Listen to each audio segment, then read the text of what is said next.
Sebagai negara kepulauan yang tropis, pohon kelapa sangat mudah dijumpai di Indonesia. Memiliki sifat yang adaptif, membuat pohon kelapa dapat tumbuh di mana saja, termasuk di pekarangan rumah. Di Binjai, Sumatera Utara, pekarangan seorang warga bernama Sahidin dipenuhi pohon kelapa yang tumbuh subur dan memberi berkah ekonomi. Setiap kali berbuah, buah kelapa yang sebelumnya terbuang sia-sia, ia manfaatkan menjadi kreasi unik dan bernilai jual tinggi. Dengan mempelajari keahlian teknik membuat tanaman hias bonsai, pria berusia 62 tahun ini bisa membuat buah kelapa menjadi tanaman estetik yang dikenal dengan kelapa bonsai. Karena keunikan bentuknya, kelapa bonsai cukup diminati oleh para pecinta tanaman hias dan bisa dijual seharga jutaan rupiah. Di belakang rumah ini ada pokok kelapa gading orange. Gading orange. Kan kalau untuk dikonsumsi sendiri, kan paling berapa? Buahnya banyak. Kemudian kelapa gading itu modelnya kan kecil. Buahnya kecil-kecil. Sedangkan yang bisa dikukur aja pun kadang nggak terpakai semua. Apalagi yang kecil.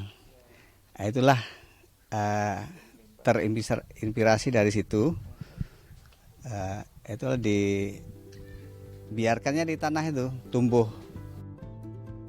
Dalam membuat tanaman hias kelapa bonsai, Sahidin memanfaatkan berbagai barang bekas seperti botol minuman dan wadah makanan.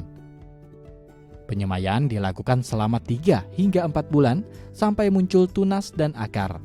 Setelah itu, barulah Sahidin dengan kreativitasnya mempercantik bentuk kelapa bonsai dan memindahkannya ke dalam pot.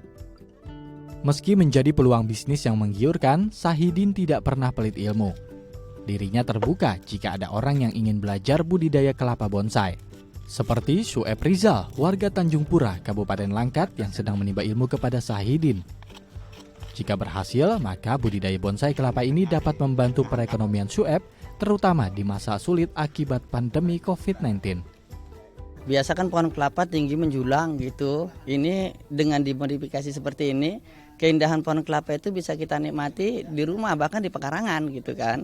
Bahkan di dalam rumah juga bisa kita letakkan ini gitu. Yang pertama itu, yang kedua di belakang rumah saya banyak ini kelapa yang tumbuh itu jatuh dari pohon ya berserakan gitu, nggak dimanfaatin. Jadi kalau kita buat begini kan jadi bernilai ekonomis. Mudah-mudahan saya nanti bisa ajarkan ke masyarakat di sekitar supaya masyarakat itu ada stimulan ekonominya gitu. Ada kegiatan di rumahnya yang bisa menghasilkan tambahan ekonomi rumah tangganya.